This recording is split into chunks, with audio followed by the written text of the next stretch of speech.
भद्रक जिला भंडारी पोखरी थाना अधीन सरसदा पंचायत कटरा गड़िया ठारे मरणात्मक आक्रमण।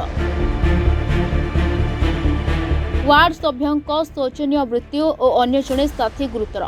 पूर्व बद जो किछि दिन हेब जेल फेरंता अभियुक्त आक्रमण करथिबा जणा पड़िछि। तेबे वार्ड मेंबर जगन साहू गाँव अन्य जड़े युवक बटकृष्ण साहू सह गाँव को बाइक जोगे फेरिबा बेले रत्नाकर साहू आक्रमण करथिबा सूचना मिली। आक्रमण खबर पाई स्थानीय लोके जगन को मेडिकल आनिथिबा बेले भंडारी पोखरी गोष्ठी स्वास्थ्य केन्द्र रे तांकर मृत्यु होइथिबा सूचना मिली।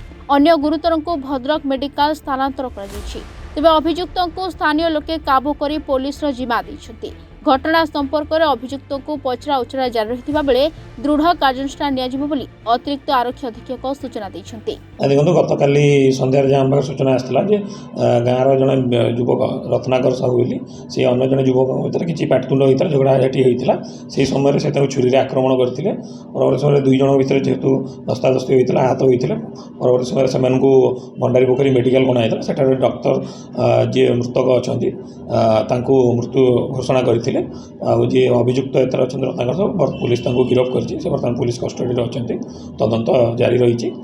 इनक्वेस्ट सरी डेड बॉडीर पोस्टमार्टम अन्य जहाँ सब रही आईनगत कार्यानुष्ठान ग्रहण कर प्राथमिक तदंतर जहाँ जमापड़ी जी अभियुक्त अच्छा रत्नाकर आ मृतकर पूर्व बद थिला से संक्रांत 2 वर्ष तले से छुरी माड़ करते रत्नाकर से गिरफ हो जेल को जाते और से जो पूर्व बद थिला शत्रुता थिला किसी जमीबाड़ी बद को लेकिन पूर्व शत्रुता से हत्याकांड घटी जहाँ बर्तमान पर्यंत तदंतर जमापड़ी जी मुख्य अभियुक्त अच्छा से तो गिरफ होती अन्य 2 जन को अटक रखा थाना पचरा उचरा चली कौन संपृक्ति रही अभियुक्त को कौन हिसाब से सहयोग करते कौन से विषय में तदंत जारी रही। भद्रक असित ओझा रिपोर्टर्स टुडे।